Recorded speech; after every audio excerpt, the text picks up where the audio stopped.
Is faith opposed to reason? Like, are you just running after an illusion? Maybe some of you claim that they don't see two dolphins here. There are two dolphins jumping out of the water, and some people claim there is a cow next to a dolphin. Those people suffer from enormous stress symptoms and should at once see a psychiatrist. That's a psychological test. No, actually, don't run to the psychiatrist, please. It's of course just fun. But this is how some people think Christians view the world. You know, they see a cow jumping out of the water, which simply is not true, which cannot happen.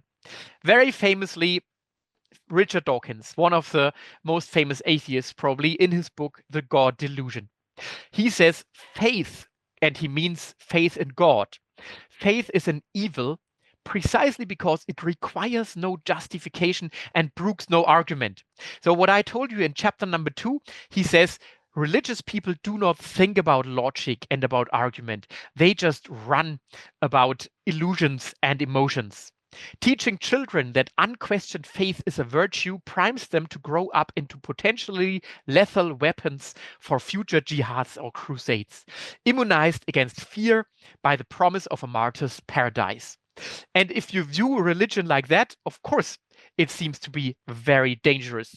But the question is, of course, is Christian faith, is religious faith in itself always blind faith, faith without reasoning? We have to talk about that. And if you read the New Testament, then what we see is that even the writers of the New Testament say no. We do not just follow blind faith, but our faith has reasons. For example, in the second letter of Peter, he writes, "For we did not follow cleverly devised myths, but we were eyewitnesses of his majesty. What we tell you are events that really happened." And sometimes they mention even other witnesses who have also been there. Or if you read the opening section of the Gospel of Luke, Luke was a doctor, so he had an academic job in those days, and doctors were highly recognized in those days because they were no stupid people. They needed to make diagnosis and find out what is true and what will really help and so on.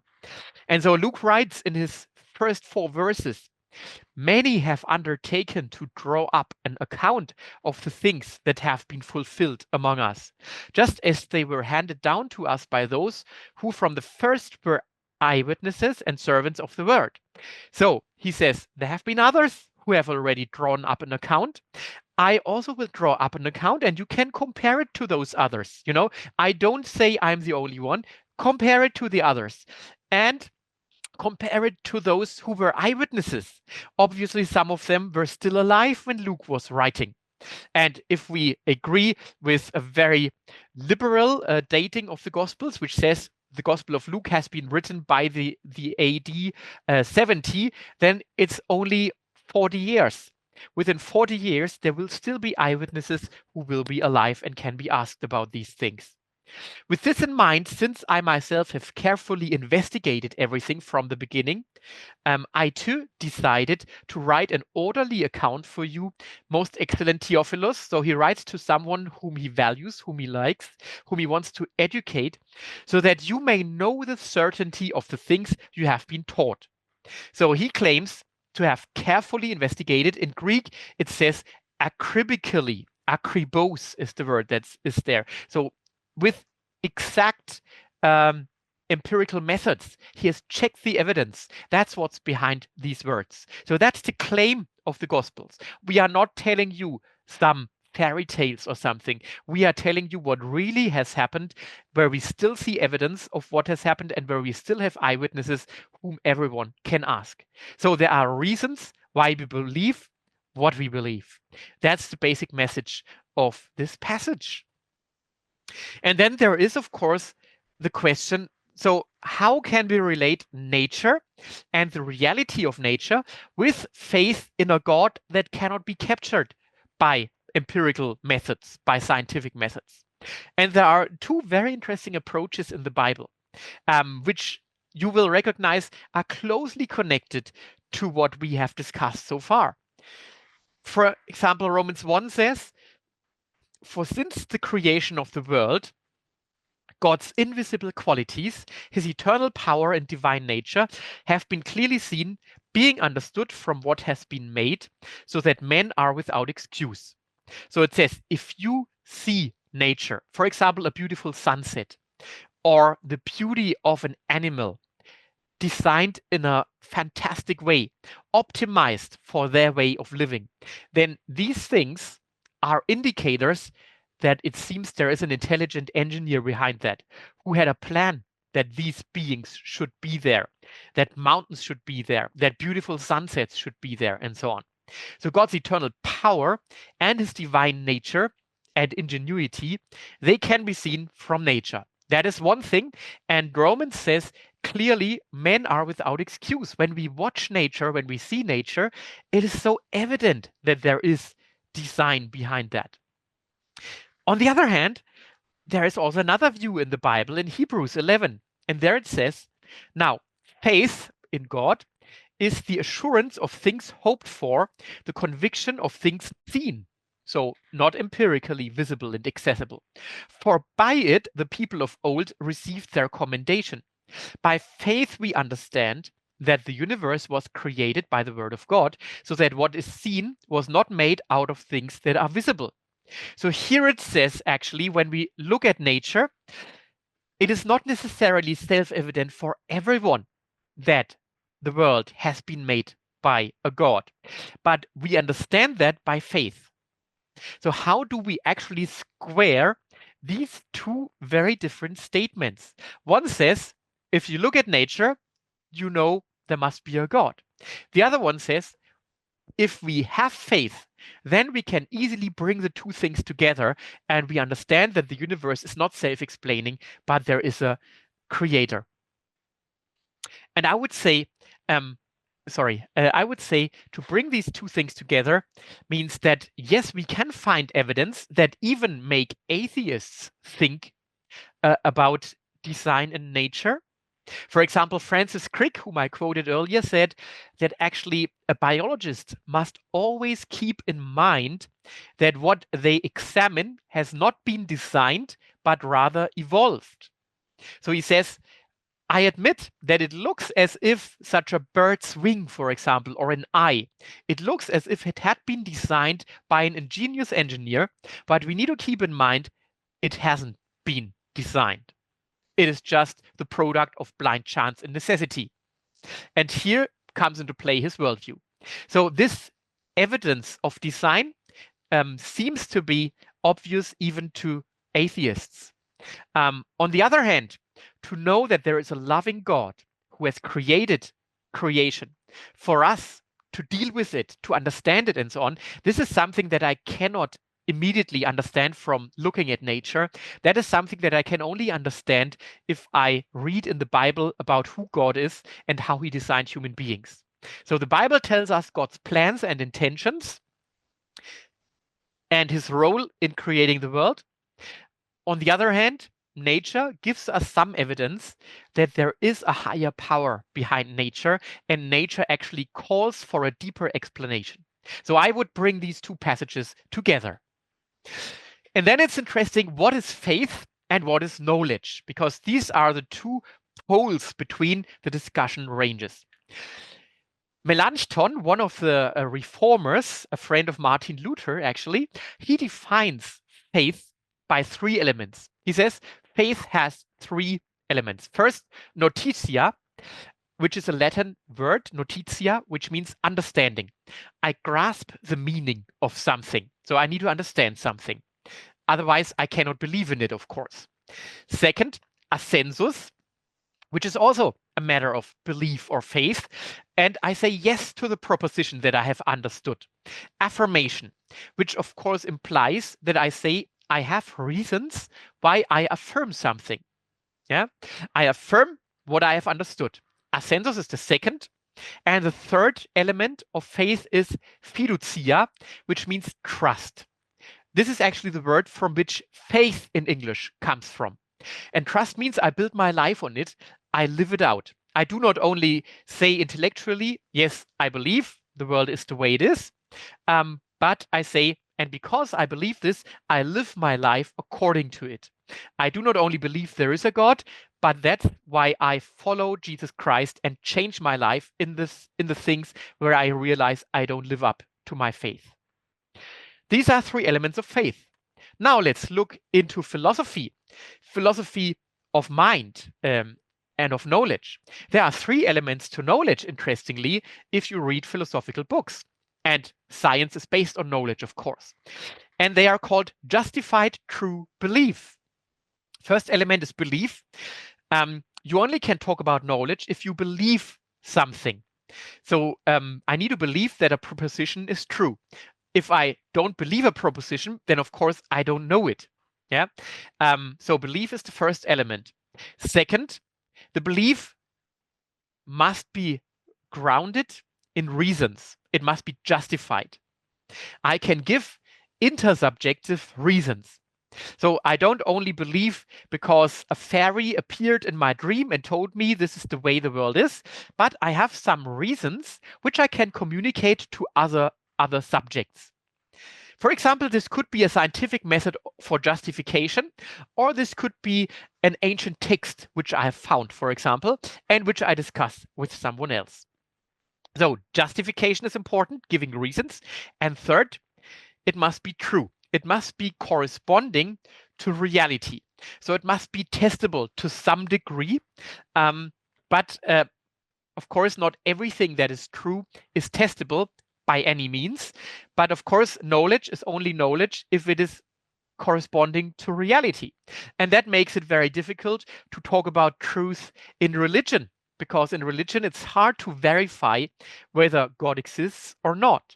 But still, if God exists after our death, we will verify that our faith was true.